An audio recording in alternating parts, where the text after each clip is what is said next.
नमस्कार, आप देख रहे हैं भारत न्यूज़ और हमारे साथ हैं डॉक्टर राकेश प्रकाश, सीनियर जर्नलिस्ट। सर, आपका बहुत-बहुत स्वागत है। राकेश जी, नमस्कार। 2024 के चुनाव जैसे-जैसे नज़दीक आ रहे हैं, कांग्रेस की कुछ समझ नहीं आ रही है।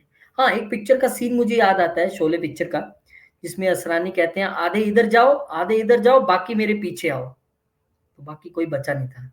तो कांग्रेस कह रही है आधे इधर जाओ, मतलब जो कांग्रेस छोड़ रहे हैं, आप अशोक चौहान लगा लीजिए, आज ही हुआ है, मिलिंद देवड़ा लगा लीजिए, बाबा सिद्दीकी लगा लीजिए, आधे इधर जाओ, आधे उधर जाओ, मतलब जिनको कांग्रेस खुद नोटिस देके निकाल रही है, जैसे अभी प्रमोद कृष्णम को निकाला है उत्तर प्रदेश में।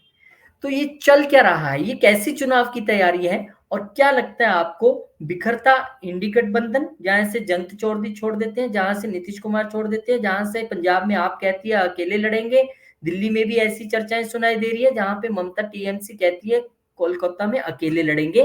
तो ये क्या रहा है? मतलब ये मैं समझ नहीं पा रहा हूँ इस बात को। देखिए, अगर सरल शब्दों में कहा जाए तो कांग्रेस पार्टी के भीतर नेताओं की भगदड़ मची है। हम्म। और इस बात की भगदड़ मची है कि कौन कितनी जल्दी कांग्रेस पार्टी को छोड़ के कहीं और निकल जाए, क्योंकि वक्त बहुत कम है, चुनाव नजदीक है और हर नेता को अपने लिए जगह चाहिए, हर नेता को अपने लिए सुरक्षित सीट चाहिए, हर नेता को अपने भविष्य की चिंता लग रही है। और सबको ये अब साफ हो गया है कि कांग्रेस डूबता जहाज है, इस पे जो हम्म। सवारी करेगा वो आज नहीं तो कल डूबेगा। तो हर कोई अपनी सियासी जो पारी है और अपनी जो सियासी करियर है, पॉलिटिकल करियर है, उस पॉलिटिकल करियर में हर कोई जो है एक नए भविष्य की तलाश में निकला हुआ है। और कांग्रेस पार्टी में वो भविष्य जो है लोगों को दिखाई नहीं दे रहा, लिहाजा लोग एक एक करके कांग्रेस पार्टी को छोड़ते जा रहे हैं। कोई जिसको जहां उपयुक्त जगह मिल रही है, अपने अपने तरीके से लोग जो है सो वहां जा रहे हैं। कांग्रेस पार्टी अब उनके लिए एक ऐसा कहते हैं ना, एक ऐसी जहाज हो गई है जिसका डूबना तय है। और ये जो है ये आपको चुनाव नतीजों से पता लग ही रहा होगा। आने वाले दिनों में जो आम चुनाव है वो इस बात पे मुहर लगा देंगे कि कांग्रेस पार्टी का जनता के बीच क्या पकड़ है, कितनी पहुंच है और जनता कितनी उसको पसंद करती है। तो ये सारी चीजें आम चुनाव में होने वाले मतदान से साफ हो जाएगी। लेकिन हाँ, अभी फिलहाल जो बात साफ होके सामने आ रही है वो ये आ रही है कि कांग्रेस पार्टी अपने नेताओं को नहीं संभाल पा रही है। कांग्रेस पार्टी अपनी अलग अलग राज्यों की जो इकाई है उसको बिखरने से नहीं रोक पा रही है। कांग्रेस पार्टी के जितने भी अलग अलग राज्यों में प्रमुख और कद्दावर नेता हैं वो सब एक एक करके पार्टी छोड़ के जा रहे हैं। लिहाजा जो देश जोड़ने के लिए जो यात्रा पे निकले हैं उनको ये समझ ही नहीं आ रहा है कि देश तो जोड़ रहे हैं लेकिन जो कांग्रेस पार्टी देश जोड़ने की बात करती है, वो क्या खुद ही टूट आपने रही है। अपना अपना कुनबा संभाल पा रही है? आप हम्म। समझिए, मुझे हंसी आ रही है। ये क्या आप ये कांग्रेस देखिए, मुझे तो ऐसा लग रहा है राकेश जी, कोई क्रिकेट मैच चल रहा है। एनडीए के 3 गेंदबाज महाराष्ट्र में, एक शिवसेना शिंदे ग्रुप और एक एनसीपी, और जो एनसीपी अब अजीत पवार हो ही गई है वो एनसीपी है, और एक बीजेपी, तीनों ने कांग्रेस का एक एक विकेट झटका है। मतलब मिलिंद देवड़ा गए तो वो गए शिवसेना शिंदे में, बाबा सिद्दीकी की विकेट गिरी तो वो गए एनसीपी में, और आज एक बीजेपी ने विकेट लिया है, जो आधिकारिक तौर पर अभी घोषणा भले ही नहीं है, पर ये तय है लगभग कि अशोक चौहान बीजेपी ही ज्वाइन करने वाले हैं, क्योंकि उनके कुछ नजदीकियों ने भी कांग्रेस से इस्तीफा दिया है और बीजेपी ज्वाइन करने की चर्चाएं हैं। और माना जा रहा है कि और भी कुछ विधायक लाइन में अभी हैं। महाराष्ट्र की बात कर रहा हूँ, अभी मैं किसी और स्टेट की बात नहीं कर रहा हूँ, महाराष्ट्र की बात कर रहा हूँ। देखिए, मैं तो आपको ये एक बार फिर से दोहराऊंगा कि कांग्रेस के भीतर जो उसके नेता हैं वो एक दूसरे को यही कह रहे हैं कि तू चल मैं आया, तू चल मैं आया। आप समझ रहे हो हुँ। कि तुम आगे निकलो, तुम्हारे पीछे हम भी पार्टी छोड़ रहे हैं। तुम छोड़ के अभी जा रहे हो, 2 दिन बाद मैं छोड़ दूंगा। अगला कह रहा है तू 2 दिन के बाद छोड़ देगा, मैं हुँ। अगले तीसरे दिन छोड़ दूंगा। तीसरा कह रहा है कि भाई तू तीसरे दिन सुबह छोड़ेगा तो मैं पार्टी शाम में छोड़ दूंगा। तो ये हालत हो गए हैं। हुँ। और कांग्रेस के भीतर हुँ। जो एक नेतृत्व है, नेतृत्व क्षमता है, एक नेतृत्व का अपना प्रभाव होता है। और उस प्रभाव की वजह से जो है पार्टी जो है एक रणनीति बना करके एक खास तरीके से जो है वो काम करती है। तो वो सब जो है सो कांग्रेस के भीतर ये सब जो है सो बुरी तरीके से प्रभावित हो रहा है। जनता जो है सो पहले से कांग्रेस से दूर होती जा रही है, अब नेता भी पार्टी छोड़ते जा रहे हैं। तो पार्टी जो है उसके ऊपर एक बहुत बड़ा मनोवैज्ञानिक दबाव बन गया है कि पार्टी अपने लोगों के बीच कैसे जाए जब उसके पास नेता ही नहीं रहेंगे? जनता सवाल हम्म, पूछेगी कि हर कोई आपकी पार्टी छोड़ के क्यों जा रहा है? आप क्या जवाब हम्म, देंगे? देश आपसे पूछेगा कि हम्म, आप इंडी गठबंधन का आपने खड़गे साहब को जो है सो उसका वो बना दिया, क्या बोलते हैं, प्रेसिडेंट बना दिया, अध्यक्ष, अध्यक्ष प्रेसिडेंट बना बना दिया। दीजिए। अब हाँ, अब अध्यक्ष बना दिया तो वो अध्यक्ष बनते ही इंडी गठबंधन का बेड़ा गर्क हो गया। इंडी गठबंधन में हम्म, बचा हुआ, इंडी गठबंधन में वैसे ही 28 दल थे, 28 के बाद अब मुझे लगता है कि 7-8 ही बचे होंगे। 20 तो नहीं, मतलब कि आधिकारिक तौर पे अफरा तो कर भले ही देंगे सीधे। ज्यादा हो, क्योंकि बहुत छोटी छोटी पार्टियां भी थी। पर राकेश जी, इस सब के बीच एक खबर जो मुझे लगता है अब कांग्रेस के लिए कितना राइट डिसीजन है पता नहीं, वो ये चल रही है कि सोनिया गांधी को राज्यसभा में भेजा जा सकता है। बेशक वो राजस्थान से आज चर्चा चल रही थी कि राजस्थान से जा सकती है, ऐसा प्रपोज किया गया है।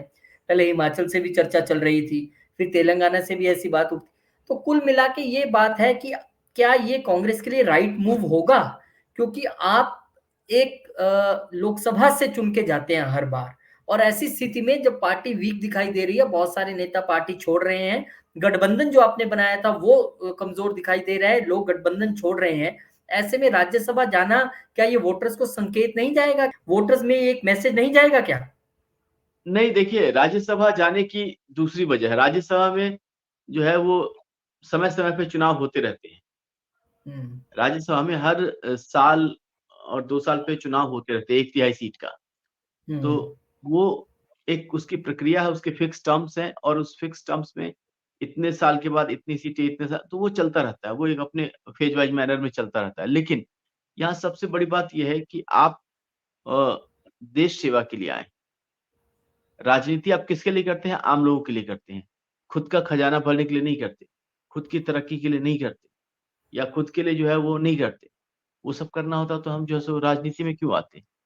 हम्म, तो यहाँ पे जो चीज़ें समझ में आ रही है, वो ये समझ में आ रही है कि लोग, और ख़ास तौर से जो कांग्रेस के लोग हैं, वो अ, पार्टी को लेके, पार्टी के भविष्य को लेके या पार्टी की रणनीति को लेके कभी गंभीर नहीं रहे। लिहाजा कांग्रेस पार्टी में किसी को ये नहीं पता कि क्या करना है। हर कोई 10 जनपद की तरफ आस लगा के देखता है कि वहाँ से कोई उम्मीद आएगी तो फिर उसी के हिसाब से काम करे। किसी को कुछ नहीं मालूम।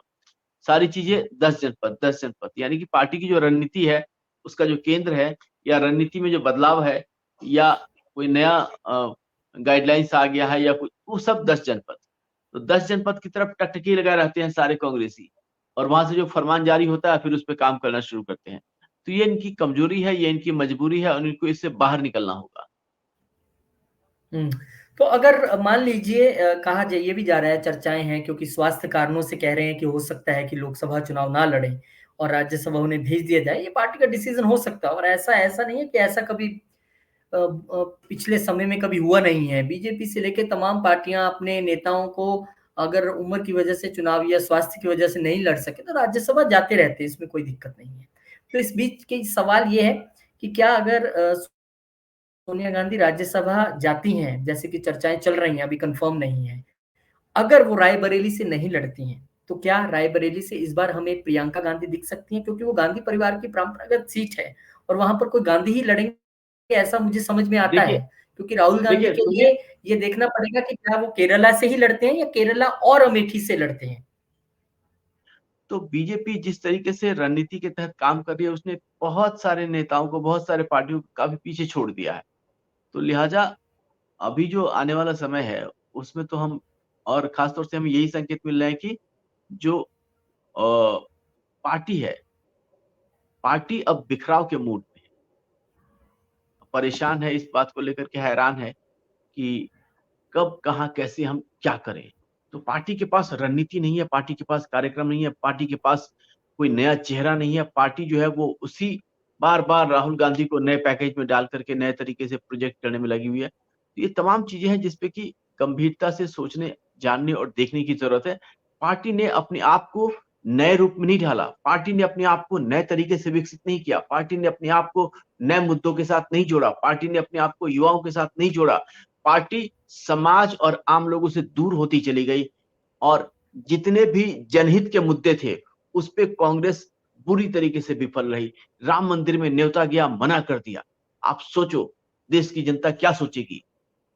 जन-जन के राम हैं, हर सबके राम है, देश विदेश सब जगह जो है वो राम नाम की धूम है, और अपने देश में कांग्रेस पार्टी क्या करती है ये किसी से नहीं छुपा। तो हमारे यहाँ खासतौर से कांग्रेस पार्टी के भीतर जिस तरीके से नीतियों का निर्धारण होता है, जिस तरीके से किसी मुद्दे पर निर्णय लिए जाते हैं, और वो मुद्दा खासतौर से जो जनहित से जुड़ा हुआ है, तो उसमें ठीक उलट निर्णय होते हैं, और उसका खामियाजा हर बार कांग्रेस को भुगतना पड़ता है। लेकिन कांग्रेस है कि मानती नहीं। आप समझ रहे हैं मैं क्या कह रहा हूं? तो जनता जी। के मुद्दे, जनता के विषय, पार्टी की रणनीति, पार्टी के कार्यक्रम और भविष्य की योजना, इन सब का कांग्रेस पार्टी में घोर अभाव है। तो आपको लगता है आने वाले दिनों में कांग्रेस पार्टी के और भी नेता पार्टी छोड़ने के मूड देखिए, में? आप देखते जाइए कि अभी कितने लोग जो है सो आ रहे हैं, कितने लोग जा रहे हैं, ये आपके ऊपर निर्भर करता है कि आप कितनी बारीकी से चीजों को आप एनालिसिस करते हैं। लेकिन मुझे जहां तक लगता है कि लोगों का आना, लोगों का जाना, उससे कोई फर्क नहीं पड़ता। फर्क आपकी नीतियों से पड़ता है, फर्क आपके कार्यक्रम से पड़ता है, फर्क आपके संपर्क और संबंध अभियान से पड़ता है, फर्क आपके आपकी जो टीम है, आपके जो कार्यकर्ता हैं, वो समाज में किस तरीके से काम करते हैं, फर्क उससे पड़ता है। आप समझ रहे हैं मैं क्या कह रहा हूं? अगर जी। आपके कार्यकर्ता जमीनी स्तर पर काम नहीं करेंगे, तो पार्टी का लोगों की नजर में छवि क्या बनेगी? हम्म। तो ये समझने वाली बात है, और इसमें ठोस कदम उठाने की जरूरी है, और नहीं तो देर तो बहुत हो चुकी है कांग्रेस के लिए। तो लग रहा है अभी, क्योंकि अभी कहा जा रहा है कि 10 से 12 और ऐसे विधायक हैं कांग्रेस के महाराष्ट्र में, जो संपर्क में है अशोक चौहान के, और कभी भी वो पाला बदल सकते हैं परिस्थितियों के हिसाब से या प्लान के हिसाब से, पर ऐसी बातें चल रही हैं। और अशोक चौहान का कहना है कि उन्होंने सभी अपने पदों से इस्तीफा दे दिया है, और वो सभी विकल्प तलाश रहे हैं कि उन्हें क्या करना है और किस तरीके से उन्होंने आगे किस पार्टी में जाना है। निजी कारणों से इस्तीफा दिया है, पहले भी बहुत बार उन्होंने कहा है, मैं कह चुका हूँ अपनी बातों को। इंतजार करना होगा, यानी कि आने वाले कुछ दिन कांग्रेस पार्टी के लिए बेहद महत्वपूर्ण है। राहुल गांधी भले ही भारत जोड़ो न्याय यात्रा पर निकले हैं, लेकिन इस भारत जोड़ो न्याय यात्रा के दौरान कितना कांग्रेस पार्टी के लोगों ने पार्टी छोड़ी है अलग अलग जगह, कितना इंडी गठबंधन टूटा है, चाहे बिहार हो या उत्तर प्रदेश हो या फिर वो पश्चिम बंगाल में, एक तरीके से आप कह सकते हैं अघोषित तरीके से, अगर अकेले ही ममता बनर्जी लड़ रही है तो अघोषित है। पंजाब में घोषित कर दिया है आम आदमी पार्टी ने, दिल्ली में अभी अघोषित है। तो बहुत सारी चीजें हैं। और उस दौरान जबकि अभी राहुल गांधी घूम रहे हैं पूरे देश भर में भारत जोड़ो न्याय यात्रा के नाम पर, उस दौरान अगर पार्टी बिखरती है या गठबंधन बिखरता है तो उसको कौन देखेगा? ये भी चीजें कांग्रेस पार्टी को देखनी होगी आने वाले दिनों में। और ऐसे बहुत सारे झटके दिखाई दे सकते हैं, क्योंकि मीडिया में जिस तरह की चीजें चल रही हैं विभिन्न राज्यों से, चाहे वो गुजरात हो, चाहे वो महाराष्ट्र हो, चाहे वो कोई और स्टेट हो, बहुत सारी बातें चल रही हैं। अब देखना ये होगा कि कांग्रेस पार्टी अपने बिखरते कुनबे को, यानी इंडी गठबंधन के तौर पे, और छोड़ते हुए नेताओं को पार्टी में से कैसे रोकती है। क्योंकि किसी के जाने के बाद अगर जयराम रमेश ट्वीट कर देते हैं, उससे बात नहीं बनेगी। वो नेता कल तक आपके लिए बहुत अच्छा था, बहुत धाकड़ था, सब कुछ थे आपके लिए, और जाते ही आप उनके लिए 2 लाइनें ट्वीट कर देते हैं, ये तो बात जनता भी समझती है, वो बात बनती नहीं है। फिर चलिए राकेश जी, बहुत बहुत शुक्रिया, बहुत धन्यवाद। और खबर पे नजर हमारी बनी रहेगी कि किस तरीके से आने वाली चीजों में, आने वाले दिनों में ये चीजें और शेप करती हैं, खासकर महाराष्ट्र में। बहुत बहुत महाराष्ट्र धन्यवाद। की तो बात ही नहीं है।